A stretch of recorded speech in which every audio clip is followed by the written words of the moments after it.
ఫైనల్గా హెచ్డిపి పైప్కి మన ఆయిల్లో హీట్ చేసి కప్లింగ్ చేసుకొని నిప్పలు ఎక్కించి ఆ వీడియో అయితే చేయాలని చాలా రోజులుగా ఉండింది నాకు.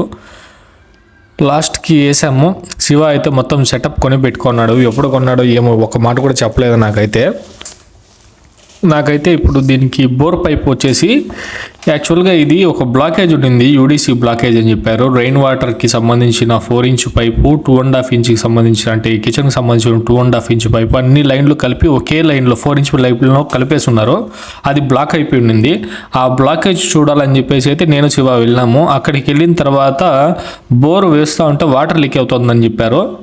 మనకి బోర్ క్లాంప్ ఒకటి ఉంటుంది కదా, క్లాంప్ లేపేటప్పుడు అయితే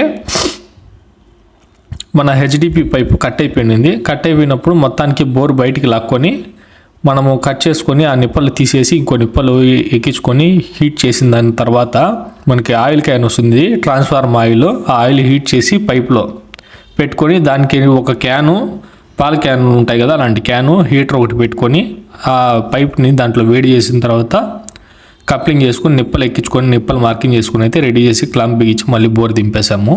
మా కంటెంట్ నచ్చితే లైక్ చేయండి, షేర్ చేయండి, సబ్స్క్రైబ్ చేసుకోండి మన ఛానల్ని. Thank you for watching.